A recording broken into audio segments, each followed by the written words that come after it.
সহকর্মী আরিফুর রহমান সবুজ রয়েছেন ঘটনাস্থলে, যাচ্ছি তার কাছে। সবুজ, এই মুহূর্তের পরিস্থিতি একটু জানতে চাই। একটি বৈঠক হবার কথা ছিল, সেই বিষয়ে কি তথ্য আছে আপনার কাছে? শ্রীলঙ্কা আবারও রপ্তানিতে শীর্ষে। শাওন, মূলত ঘণ্টাখানেক আগে থেকে পরিস্থিতি বেশ কিছুটা বলা যায় স্বাভাবিক। এখানে যারা বিশেষ করে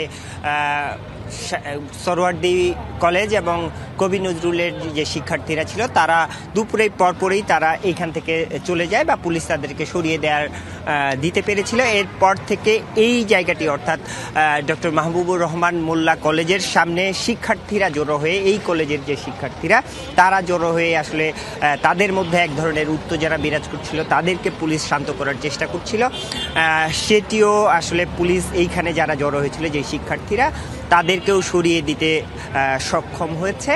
এবং এরপর থেকে মূলত এই জায়গাটি দিয়ে 4টার পর থেকে এই সড়কটি আসলে বন্ধ ছিল সকাল থেকে। 4টার পর থেকে এই সড়কটি দিয়ে আসলে যান চলাচলও শুরু হয়েছে, আপনারা নিশ্চয়ই দেখতেও পাচ্ছেন সেটি। এবং এই মুহূর্তে এখানে বেশ কিছু উৎসুক জনতা রয়েছে, টুকটাক কিছু শিক্ষার্থী রয়েছে, কলেজ কর্তৃপক্ষের বেশ কিছু লোকজন রয়েছে।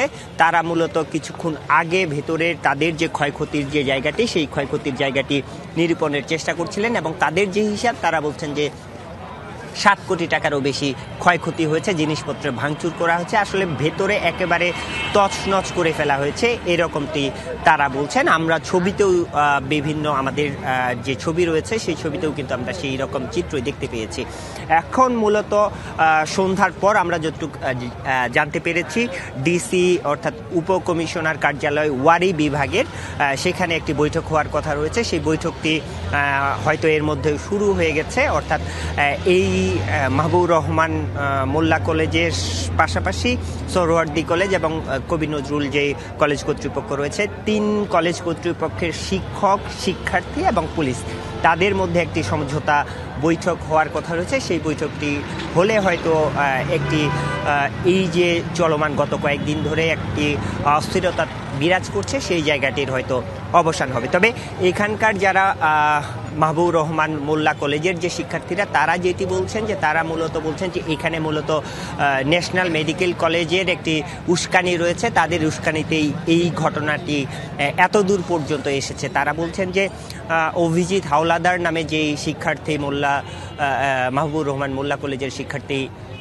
মারা গিয়েছেন, তাদের প্রতিবাদে বিগত কয়েকদিন 18 তারিখের পর থেকে তারা আন্দোলন করে আসছিলেন। সেখানে উস্কানিমূলকভাবে, যেখানে সরওয়ার্দী কলেজের কোনো সংশ্লিষ্টতা নেই, তারা এসে উটকো এই ঝামেলাটি পাকিয়েছে এবং তাদের কারণেই এই ঘটনাটি বর্ধিত হতে থাকে এবং সেটি আজকে এই পর্যন্ত গড়িয়েছে, যেটি একেবারে অনাকাঙ্ক্ষিত।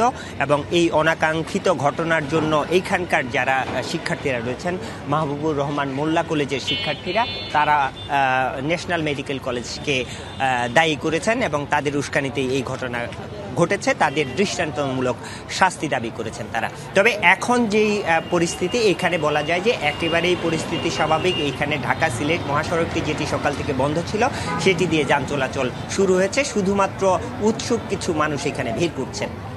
মোটামুটি পরিস্থিতি শান্ত আছে। অনেক ধন্যবাদ সবুজ আপনাকে।